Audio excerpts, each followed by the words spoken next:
तो आरएसएस और बीजेपी दोनों की सहमति से, बड़े नेताओं के हिसाब से अगर आप देख लें तो स्वाभाविक तौर पे जो बीजेपी के कोर ग्रुप टीम है उसमें प्रधानमंत्री के नेतृत्व में जो कोर ग्रुप है उसमें तो चर्चा होनी है।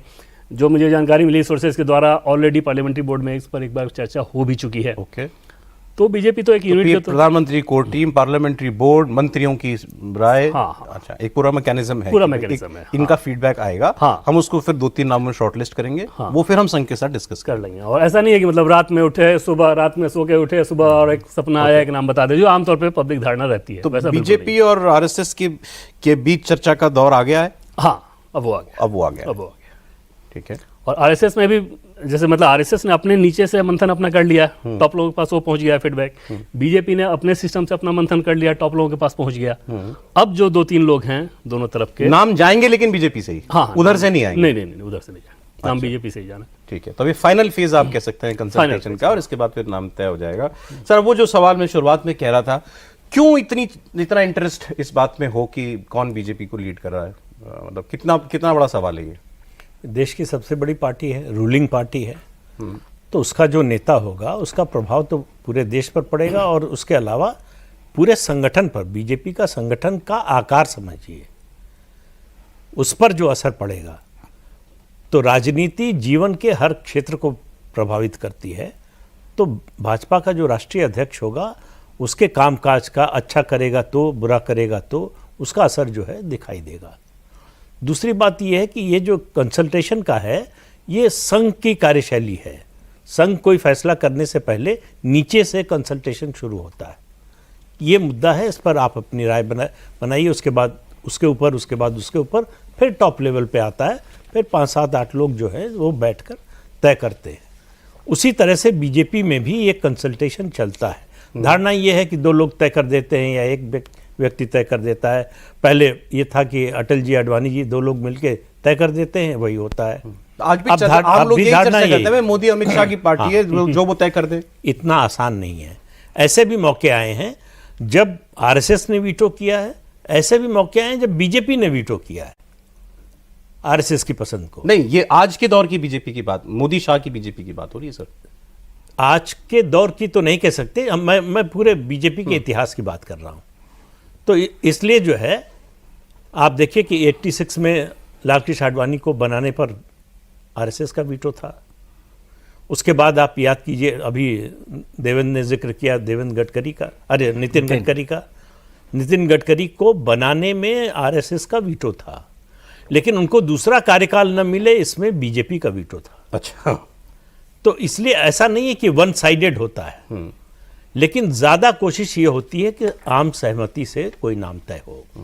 और ये ठीक बात है कि आरएसएस अपनी ओर से कोई नाम नहीं देता, अपनी ओर से राय देता है। नरेंद्र मोदी भी इस मामले में वो पूरी डेमोक्रेटिक प्रोसेस को फॉलो करेंगे। बिल्कुल, बहुत ज्यादा डेमोक्रेटिक प्रोसेस को फॉलो करते हैं। अच्छा। कंसल्टेशन बहुत होता है। ऐसे भी नाम नहीं ले सकते।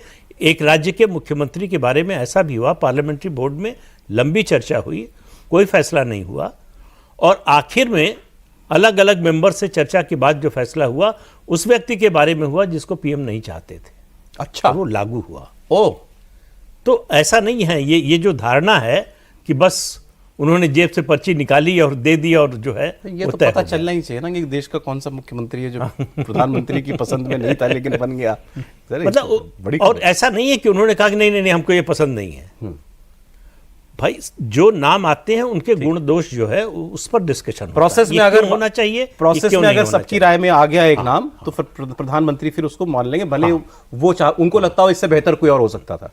और इससे पहले का भी उदाहरण देखिए, एक समय था जब आप याद कीजिए गोवा की बैठक से पहले, जब बहुत से लोग चाहते थे बीजेपी में, अटल जी भी एक तरह से सहमत थे कि नरेंद्र मोदी को हटा दिया जाए मुख्यमंत्री पद से, लेकिन अटल जी को आखिर में सबकी राय माननी पड़ी। एग्जीक्यूटिव में जैसे ही ये बात आई, नरेंद्र मोदी खड़े हुए, इस्तीफे की पेश। आज खबर दे रहे हैं कोई 2002 की बात सर ने कर दी, तो मेरे मन की मतलब वो जो उस वक्त की बात जो है वो ताज़ा हो गई। देखिए सौरभ, जो परंपरा है उसके हिसाब से भारतीय जनता पार्टी ने हमेशा एक लार्जर पर्सपेक्टिव रखने की कोशिश की है। जब अटल आडवाणी के साथ भारतीय जनता पार्टी सत्ता में आई तो उसने पहला एक्सपेरिमेंट किया कि हमको साउथ से एक नेशनल प्रेसिडेंट चाहिए।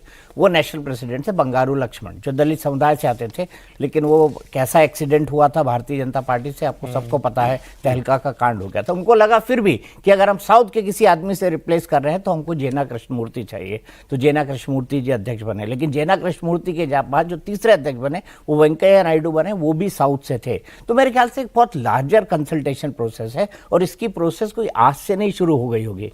जेपी नड्डा जी का कार्यकाल सबको पता है, उनको दूसरा कार्यकाल नहीं मिलना था, वो मंत्री बन गए थे, लेकिन दिल्ली के चुनाव थे, दिल्ली के चुनाव से पहले महाराष्ट्र के चुनाव थे, इन दोनों चुनाव के मद्देनजर इस प्रक्रिया को थोड़ा सा रोका गया। बट हाँ, मैं नाम नहीं लेता हूं, लेकिन संघ के ऐसे कई सारे बड़े नेता हैं जो कई राउंड का इस बात से डिस्कशन कर चुके होंगे कि किस किस तरह के पार्टी अध्यक्ष बनाए जा सकते हैं। उसमें साउथ के भी नाम होंगे, उसमें नॉर्थ के भी नाम होंगे, उसमें ईस्ट के भी नाम होंगे, उसमें वेस्ट के भी नाम होंगे। क्योंकि मेरा ये मानना है कि भारतीय जनता पार्टी नॉर्थ से भी पार्टी अध्यक्ष दे चुकी है, साउथ से भी आप पार्टी अध्यक्ष दे चुकी है, लेकिन ईस्ट और वेस्ट से अभी कोई पार्टी अध्यक्ष हुआ नहीं है। तो ऐसी चर्चा होती है, मतलब ये कंसिडरेशन मेरे ख्याल से किस रीजन से आ रहा है, ये भी एक कंसिडरेशन का बड़ा फैक्टर होता है। क्योंकि मुझे बहुत अच्छी तरह याद है जब बंगारू लक्ष्मण को बनाया गया था तो एक बहुत बड़ा कंसिडरेशन था कि वो दलित है और वो आंध्र प्रदेश से आते हैं, जहां पार्टी को एक दलित है। सर बंगारू लक्ष्मण जी दलित थे और दलित के साथ साथ उनका ये था कि आंध्र प्रदेश में उस वक्त भारतीय जनता पार्टी बड़ी तेजी से विकास कर रही थी। बंडारू दत्तात्रेय उनके नेता होते थे, बंगारू लक्ष्मण उनके नेता होते थे। तो ये सब भी फैक्टर है।